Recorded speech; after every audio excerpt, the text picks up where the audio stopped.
Hey girl, hey, welcome back to my channel. It's your girl Misha. Thank you guys for joining me yet again for another review. We are back with a brand new review for Belle Collective Season 6, Episode 3. If you are new here, then welcome. I give lighthearted reviews with a little bit of laughter and a little bit of shade and a whole lot of detail. If you're back for a second or third time, then welcome back. Y'all, please don't hesitate to like, comment, and subscribe to the channel. Share with a friend. Hit that notification bell so that you will be updated each and every time I upload a video. Now, y'all, let's get into it if we gonna get into it.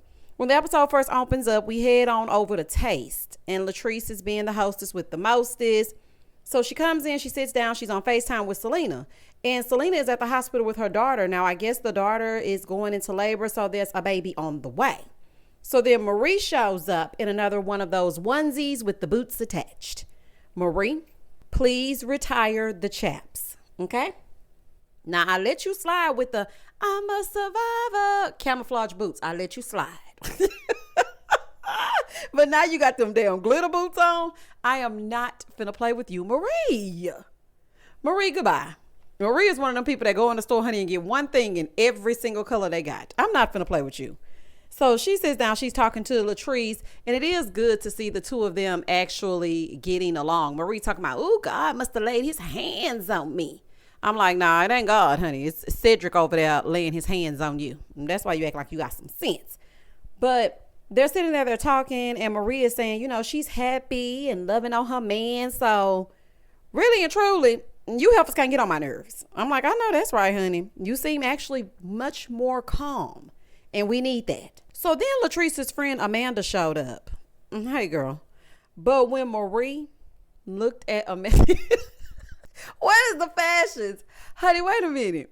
I don't know what kind of stores they got in Mississippi, but baby, they are in them stores, honey. They are in them stores. So she had on this dress, and the dress has two necks. I got two necks, baby. It's got two necks, but her head is only sticking out of one of them. I said, what is going on? Marie said, oh, I don't know what this little Beetlejuice outfit is she got on. Baby, the way I screamed, the way that I was screaming, it definitely was giving Bob in the shrunken head. I mean, that's what it was giving. Okay, I'm sorry, but it just, I mean, I guess her shoulder was acting as another head. I don't know. It was weird. It was giving very much Halloween. Moving forward. So then Amanda sat down and she got straight to it. She was like, yeah, I really don't like how you and Letitia were kind of treating my friend. And Marie was like, what you mean? Marie, girl, you know you've been into it with Latrice since the inception of this show. She said, you know, when y'all were at that reunion and y'all were standing all up over her, I didn't like that. And I appreciated the fact that she said it to Marie's face, because the thing is, they are glossing right on past the issues and always talking about the sisterhood, the sisterhood, the sisterhood. Now, I am no Amanda fan. I actually don't like her. But the thing is, she kept it real in that moment, because, girl, what? Not you was finna say, you know, getting up saying you was finna beat the brakes off my friend, and now you're sitting here like that never happened. We gonna address that, especially if this is my best friend. So, you know, I ain't see nothing wrong with it. Y'all know I love me some Marie Monroe, but I'm with you when you're right.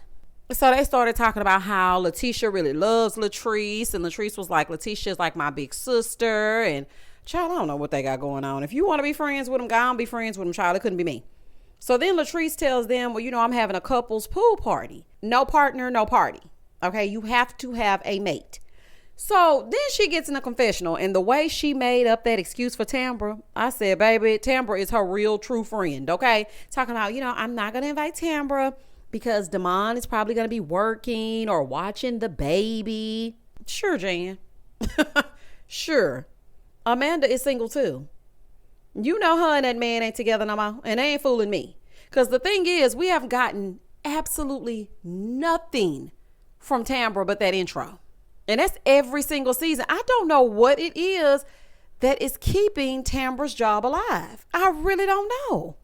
But anywho, honey, I don't think they're together no more. But that's just me, allegedly. Because the thing is, we haven't talked about it. There's no sign of him. She never brings him up. Hell, she never comes up. She never comes to any events. And when she does, she slips out early. Or, you know, it's just whatever, child. But Latrice made sure to have her back. In the next scene, Kerri is hosting a workout class and she invited Marie and Letitia. Now, on the way in the class, Letitia calling Glenn, talking about, hey, what you up to? See, Glenn is working home now, and so I can call and talk to him about my day throughout. Girl, please. You're just trying to call and check up on him. He's still out there doing him. Why you doing you? So they get to this class. They start the workout of it all, and baby, they were busting out all the HBCU dance moves. I said, come on, Jackson State. Baby, they was doing the damn thing. Do you hear me? So they did the workout. And I mean, Marie got in a confessional talking about, since everybody want to be in my business, then I want to be in their business. I'm going to get in Kerri's business a little bit. Marie, you brought your business and sat it up, propped it up, okay, on a silver platter. Nobody asked for your business. It was already presented. But that's neither here nor there. That's just a side note. So she wanted to know, what's going on with Kerri. And Kerri said, look, I have so much going on and I'm trying to do everything. I'm doing my business and, I'm not really doting on my husband. I'm not a doter. She said, look, I ain't that doting. I mean, he knew that before y'all got married, though. Because this is the thing. We put so much burden and stress on ourselves, and we put so much pressure on ourselves to be everything to everyone. And it's always the woman that has to carry every single burden. So, I mean, he knew you wasn't doting before y'all got married. Moving forward. It's hard to balance it all. And somehow, no matter what, there is always more on the woman's plate than the man's. It just seems that way because we go to work. We have to take care of the children. Majority of the time, all of our bandwidth is taken up by dates, appointments, food, dinner menus, different events. Remembering this, that, and this, and a man, all he has to do is just show up. I'm sorry, it's sad, but it's true. But I will say this, baby, Cedric got Marie moving forward with everybody. Do you hear me? Now, I'm happy that her and Kerri aren't holding on to it because it was just a little light shade, just something to laugh off. It really is not that serious. So I'm happy that Marie is not holding on to it like in past seasons because that was just not a good look. Over on the other side of Mississippi, Kerri stops by her restaurants to check in. Now, she has a quick meeting with the manager and the bartender. They're opening a new Bricks and Spoons in Mobile, Alabama. And so she wanted to talk to them about it so she can get the event up and going. So then her husband showed up. Hey, sir. So he's letting us know that they've been together since they were 15 or 16. They met at the mall. They have 10-year-old twins and a 9-year-old. It's kind of giving Tia from Potomac. That's what it's giving. It's giving very much Real Housewives of Mississippi. That's exactly what it's giving. Y'all cute. Her husband is handsome. He used to play baseball. So, I mean, they look aesthetically pleasing together. They sit down, they start talking, and he's telling her that he needs a little bit more effort. What are you doing, sir? Are you putting in the effort as well? I mean, she took it in and told him that she's going to do better. I mean, it's so hard to juggle it all. But, sir, I hope you are giving equal effort. Because 9 times out of 10, the person wants more effort and they're not giving what they require. So, for me, I hope that he's doing his part as well. But, side note, when I say they meant to get an Akeisha 2.0 down to the almost similar restaurant names, they meant to get an Akeisha 2.0. Brick and Spoons and Akeisha's is Bricks and Hops. Is it a coincidence? Is it a coincidence? I ask you, is it a coincidence? Baby, I don't think it's no damn coincidence. Now, that's just an observation because y'all know I pay attention to everything. And I bet the two of them would have been great together. That would have been so good. Miss Kerri, baby, I'm going to say this to you. I'm speaking directly to you, honey. Keep your husband away from these men's, especially Glendale. Keep him away. Far, far away. Moving forward. In the next scene, Selena and Mike are meeting with Letitia and Glenn. Baby, this is about to be pure entertainment. Let's get into it. Letitia arrived first, and she says that they're there to give Selena and Money Mike some communication exercises. Girl, Glenn don't need no lesson in communication. He communicating just fine, just not with you. So then Money Mike and Selena, they arrive. Hey, y'all. Glenn arrived last, probably fresh off a cheat. Sir, why are you always late? Because I know you already got your clothes laid out the night before when you know you finna film. So what the hell are you doing? Why are you always late? Like I said, probably fresh off of a cheat. Child, let's get into it. Come on here, Glendale, and come on in. So they all get there together. They start these exercises.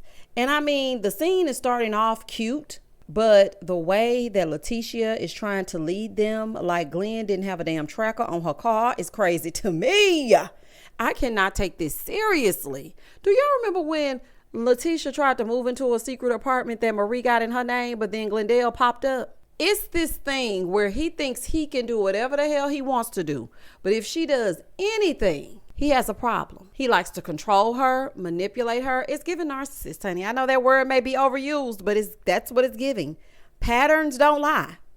And that's what it is giving. Leticia tells Selena, I want you to turn and look at Mike. You guys turn and look at each other. I'm like, child, not the blind leading the blind. So she does it. And Selena told Mike that, in 2020 when her son was taken, it took something from her. So when he doesn't answer the phone and she does not know where he is at, it takes her back to that place. And now Mike said that he understood. Sir, I hope that you are really listening and you did hear what she's saying, because I'm sure that it is very triggering and makes her automatically think the worst.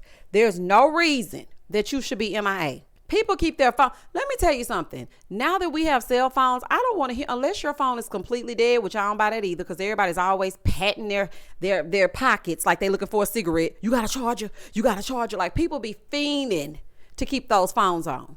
So I just don't buy when men say, I fell asleep, the phone went dead, I didn't get your call. I don't like when they say things like that, because I automatically know that that's 9 times out of 10 a bold-faced lie. Moving forward. Now, it would have been better if all the couples were there and a professional was leading them. But I mean, we have Glendale and Leticia. So, I mean, there's that. Now, my heart definitely does break for Selena, because that's something that you never get over. You just try your best to continue on. But I just could not imagine that pain. I can't. In the next scene, it's the day of Selena's event in honor of her son. Now, I'm going to say right here that this episode was so much better than episodes 1 and 2.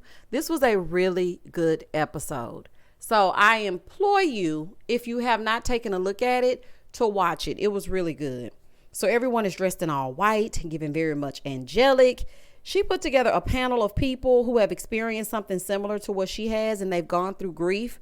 And she even had a therapist on the panel, which I thought was great, because you want to have someone that's able to take in what everyone's saying and give them some tools to try to cope.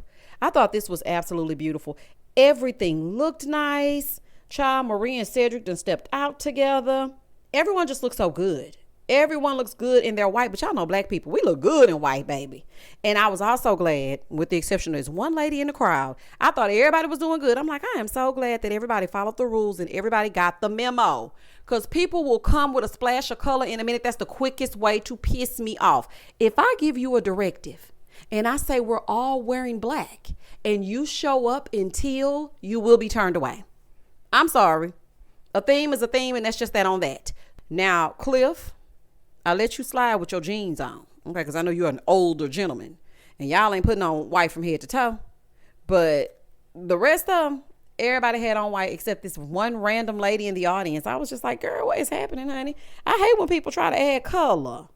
Ma'am, white. But anywho, they start the event. Selena starts to tell them about all the losses in her life. And baby, the way that this scene had me sobbing, I cannot imagine how she goes on. And I started to imagine how I would feel, because I have a son, and seeing the hurt and pain in that room and the quiver in their voices when they were telling their stories, I said, oh, honey, I needed a brief intermission. I had to get a ginger ale. Y'all know how I do when my nerves get bad, honey. I don't drink no alcohol, but honey, I had to get me a ginger ale. So Latrice starts telling her story, because, she told us briefly season 1 about the loss of her brother, but she didn't really go into it. So this is what happened. She lost 2 brothers.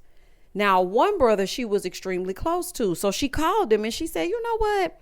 I had a dream that you died. Y'all, why he died on that exact same day? Oh, baby, I was not expecting to be snotting on this here Good Friday. That sent chills down my spine. You know how they say some people have premonitions, and the fact that she called him and told him that she had a dream that he died, and he was like, nah, sis, I'm good. And then died that very same day. Oh, Latrice carries a lot of heaviness. And I can see why sometimes her eyes look sad. I hope that she's seeing someone. Latrice, I'm speaking directly to you, honey, because I know y'all be listening to these reviews. If you do not have a therapist, I hope that you get one. You need somebody that you can talk to about everything that you're going through, because I have a funny feeling that you like to hold things in and keep it and then just try to work through it on your own. That's not good. You need to talk to somebody. My heart really goes out to everyone that's experiencing loss. You know, I know that words are not enough, but I just pray that you get peace, because really there's nothing anybody can say to make you feel better. Words just won't work. And Kerri even got in a confessional and she said she had no idea everything that Latrice had gone through. But as they're bringing these things up, it makes her think about her own grief. Her husband's dad recently passed. And so that was something that was very hard for the both of them. And so as Latrice is talking, she said that's the reason why she's always calling Cliff. It's not because she's worried about other women. It's because she's worried about him leaving her. So then Cliff got in a confessional and said that he realized that him staying in the condo is not about women. It's about thinking that he may not be around when he's not with her. I thought that this event was so special. I really did. I thought it was so special. Tambra also had something to say in a confessional, honey, but look, I had forgot that she was even a part of the cast. Tambra, girl, you can just be a friend of. Now, she said something sweet, but I can't remember what it was. Moving forward. I am happy, however, all the ladies supported Selena. This event was great. Now, after they had everything, laid out for them and all of the panelists spoke, they wrote who they lost on a white balloon and then they released them. Selena, let me just say this to you. With the exception of them styrofoam to-go plates, you put on one of the most genuine and heartfelt events that this show has ever had. And I also want to say that you really should consider doing more with this, because this was great. In the next scene, it's the day of Latrice's pool party. Baby, let me tell you something. Latrice has a beautiful spread. The couples are going to come and play this game, and they're going to win based on who knows the most about each other. Kerri done showed up with her husband, honey. He got on this little short set. I said, baby, not a short set and a cowboy hat. Okay, get into it. Selena and Mike showed up. Selena, she's a brick house. Baby, when I tell you that body is sickening, do y'all know that Selena is 50 years old? Baby, if that's 50, sign me up. She is 50 years old. Listen, Money Mike, you better keep it together. Especially with the exposure from this show, you better keep it together. Because, baby, Selena got a big heart and she's beautiful. Child, please, I ain't been into a cut from you, child. You better get yourself together. So then Amanda and her boo come. And Latrice says she's worried about Letitia and Glenn being there because the truth might come out and it might pop off. It needs to come out because I don't understand why it's being done in the first place. And you know you shouldn't be bringing this lady around. The same way you left Tambra off the list, you should have left her off the list. She is not a Belle. Now, I don't know if she's an official friend of or what, but she should not have been here. I'm just saying. So then Marie and Cedric arrive. Come on, Sadie. Marie, she got a donk. She got a donk. Baby, Marie and that donk, they arrived, child. So everybody's there. Come to find out, Marie's cousin is the one that's there with Amanda. I said, ooh, it's a small world. It's a small town. Baby, this finna be a mess. Even Essie and her husband showed up. I said, okay, Essie, I ain't never seen your husband. Marie had to make it plain. She said, listen, this is her man. Okay, not me. This is her man, and my man is somewhere over there. My ex-man turned new man, probably gonna be ex-man next season, but he's here. Okay, so y'all can stop saying that. So then Glenn and Letitia show up. Baby, we done went from sun up to sundown. Why are y'all late? And then Glenn had the nerve to hug Amanda's neck. I'm like, see? Every time Letitia gets to talking about how they're recommitted and they're doing this and they're doing that and everything is going so great between the two of them, Glenn finds a way to make a fool out of her. So they all go get their plates. They start eating and Latrice is like, come on, y'all, let's go sit down so we can play this game. So the game is underway. The first question is, where's the craziest place y'all have had sex? Marie said on the freeway. And so then Cliff said, well, how fast were y'all going? Huh? That's what I'm trying to figure out. Were y'all in the school zone? Like, what is happening? Because it ain't no way. Glenn said on the washing machine spin cycle. I was like, that sounds like it's a lie. Kerri's husband said in her parents' bed. I said, oh, Kerri, Miss Kerri, baby. Baby, them parents gonna get you. Do you hear me? Okay, as soon as they watch this episode. She told me, sorry, mom and dad. Girl, they don't want to hear that. Next question. Favorite sexual position? Glenn getting all up talking about, from the side. Oh, child, I almost threw up. Please sit down, sir. Please sit it down. Did y'all see how they panned that camera to Amanda to be extra messy? And she was looking all upside Glenn's head. Why are you so concerned? But then again, she did say she likes him because he ugly a little bit like she like him. Then the next question was, and this is where everything's about to pop off, child. Y'all get close. Have y'all ever been attracted to anyone in this group? Now, Latrice, if this is your party and you were afraid, see, this is how y'all like to play in my damn face. If this is your party and this is your home and this is your pool and these are your friends and that is your man, if this is your party, why on earth would you pose that question? Knowing dang on well that you said that you were afraid that it might pop off and the truth may come out. Well, why would you even ask that question? Have you ever been attracted to anyone in the group? So Kerri was like, well, let's all say it together. 1, 2, 3. No. So everybody said no. So then Amanda said, yeah, he lying. Well, baby, what she say that for? Baby Marie said, well, have you ever been attracted to her? Have you, Glenn, have you ever been attracted to her? Now Letitia nerves bad, honey, and she wants to know, why would you say that? Why are you saying that he's been attracted to somebody in this group? Girl, is it you? Like, what's happening? So Glenn gonna say, I'm attracted to my wife. Sure, Jan, you're attracted to your wife and everybody damn else. So Letitia wants to know the deal. She's like, girl, tell me what's going on. When I say I have been there begging for answers, girl, if you have to ask the questions, that means that it's already happened. Because where there is smoke, there is fire. So I would not have asked not one question.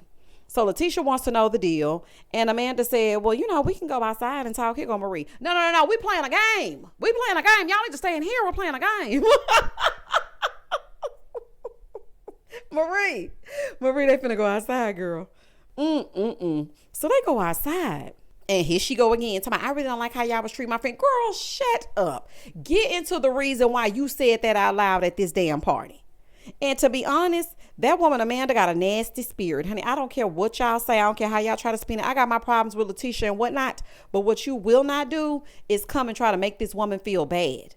You couldn't wait to tell Letitia that.